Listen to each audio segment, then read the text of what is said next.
নমস্কার, আমি শুভঙ্কর মান্না। আমার বাংলায় আপনাদের সবাইকে স্বাগত। ময়নায় বিজেপি কর্মী খুনের ঘটনায় আজ এনআইএ তদন্তের নির্দেশ দিয়েছে আদালত। তার সাথে সাথে কেন্দ্রীয় স্বরাষ্ট্র মন্ত্রকের ভূমিকায় অসন্তোষ প্রকাশ করল আদালত। দর্শক, গত বছর মে মাসে ময়নায় বিজেপি কর্মী বিজয় কৃষ্ণ ভূঁইয়াকে হত্যা করা হয়। তার স্ত্রী এবং ছেলের সামনে তাকে মারতে মারতে একদল দুষ্কৃতী তুলে নিয়ে যায়। পরে তার মৃতদেহ পুকুর পাড়ে পাওয়া যায় এবং এই বিজয় কৃষ্ণ বাবুর স্ত্রী এবং ছেলে থানায় অভিযোগ করেন। 34 জনের বিরুদ্ধে অভিযোগ দায়ের করে। তাদের মধ্যে 3 জন তৃণমূল কর্মী ছিলেন। সেই তদন্ত যখন সম্পন্ন হচ্ছিল এবং সেখানে আদালতের নির্দেশে এনআইএ তদন্তের নির্দেশ দেওয়া হয়েছিল, কিন্তু আদালতের নির্দেশকে মান্যতা দিতে দেরি করল কেন্দ্রীয় স্বরাষ্ট্র মন্ত্রক। কারণ দর্শক, এনআইএ তদন্ত করার জন্য কেন্দ্রীয় স্বরাষ্ট্র মন্ত্রকের পারমিশনের দরকার হয়। আদালত এনআইএ তদন্তের নির্দেশের কথা 1 ফেব্রুয়ারিতেই ঘোষণা করে দিয়েছিল, কিন্তু তারপরেও কেন কেন্দ্রীয় স্বরাষ্ট্র মন্ত্রক বা কেন্দ্রীয় স্বরাষ্ট্র দপ্তর ঘুমিয়েছিল, কোথাও না কোথাও শীত ঘুমিয়েছিল। আর সেই জন্যই আজকে আদালতের কাছে বকাঝোকা খেলেন কেন্দ্রীয় স্বরাষ্ট্র মন্ত্রকের দপ্তর। আজকে এই খবরটা প্রকাশিত হয়েছে। আমি খবরটা আপনাদের পড়ে শোনাচ্ছি। ময়নায় বিজেপি কর্মী খুনের ঘটনায় এনআইএ তদন্তের নির্দেশ আদালতের, সাহায্যের মন্ত্রকের ভূমিকা প্রশ্নের মুখে। পূর্ব মেদিনীপুরের ময়নায় বিজেপির বুথ সভাপতি বিজয় কৃষ্ণ ভূঁইয়াকে অপসারণ করে খুনের মামলায় এবার সরাসরি এনআইএ তদন্তের নির্দেশ দিল কলকাতা হাইকোর্ট। সেই সঙ্গে কেন্দ্রীয় স্বরাষ্ট্র মন্ত্রকের ভূমিকায় অসন্তোষ প্রকাশ করল আদালত। বিচারপতি জয় সেনগুপ্ত প্রশ্ন করেন, হাইকোর্টের নির্দেশ কেন কার্যকর করা হলো না?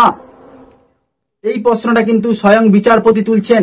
কেন হাইকোর্টের নির্দেশ থাকা সত্ত্বেও কেন্দ্রীয় স্বরাষ্ট্র মন্ত্রক ঘুমিয়েছিল বা ঢিলেমি করতে শুরু করলো? 1 ফেব্রুয়ারি ময়নায় বিজেপি কর্মীর খুনের মামলায় এনআইএ কে যুক্ত করেছিল হাইকোর্ট, কিন্তু কোন মামলার তদন্ত এনআইএ কে দিয়ে করাতে গেলে কেন্দ্রীয় স্বরাষ্ট্র মন্ত্রকের অনুমতির প্রয়োজন হয়। অভিযোগ আদালতের নির্দেশের পরেও এই মামলায় এনআইএ তদন্ত নিয়ে কেন্দ্রীয় স্বরাষ্ট্র মন্ত্রক কিছুই জানায়নি। শুক্রবার বিচারপতি জয় সেনগুপ্তের বেঞ্চে এই মামলার শুনানির সময় কেন্দ্রের অতিরিক্ত সলিসিটর জেনারেল আদালতে জানান, তিনি চিঠি দিয়ে হাইকোর্টের নির্দেশের কথা কেন্দ্রীয় স্বরাষ্ট্র মন্ত্রককে জানিয়েছিলেন, কিন্তু সেই চিঠির কোনো উত্তর পাওয়া যায়নি। যা শুনে বিচারপতি মন্তব্য করেন, এটা দুর্ভাগ্যজনক যে হাইকোর্টের নির্দেশ কার্যকর করতে আগ্রহ দেখায়নি কেন্দ্রীয় স্বরাষ্ট্র মন্ত্রক।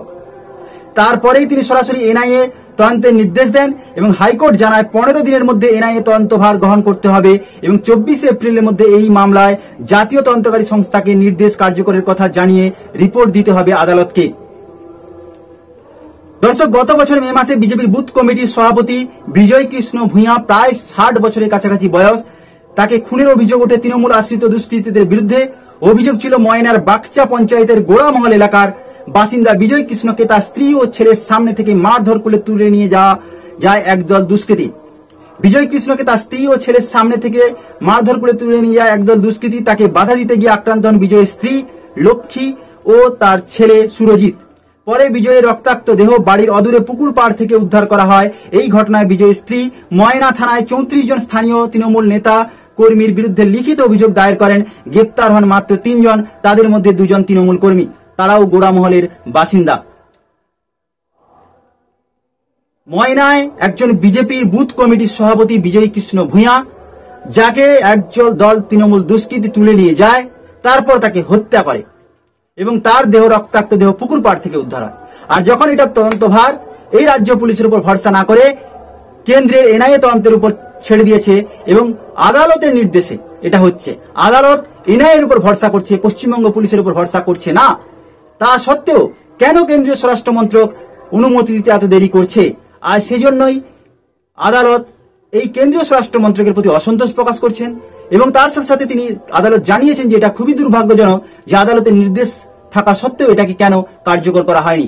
যাই হোক, আজকে যে খবরটা এসছে, যেখানে খবর প্রকাশিত হয়েছে যে অ্যাটলিস্ট বিজয় কৃষ্ণ ভূঁইয়ার আত্মার শান্তির জন্য, তাকে যারা খুন করেছে তাদের প্রকৃত দোষীদের বের করে আনার জন্য খুনিদের অ্যাটলিস্ট আদালত এনআইএ তদন্তের নির্দেশ দিয়েছে এবং সেখানে খুব দ্রুত দ্রুত এনআইএকে তদন্ত করে হাইকোর্টে তার রিপোর্ট পেশ করতে হবে।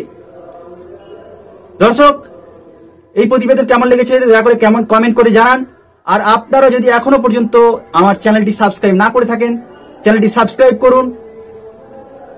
এখন এই পর্যন্ত, আবার দেখা হবে পরবর্তী কোনো প্রতিবেদনে।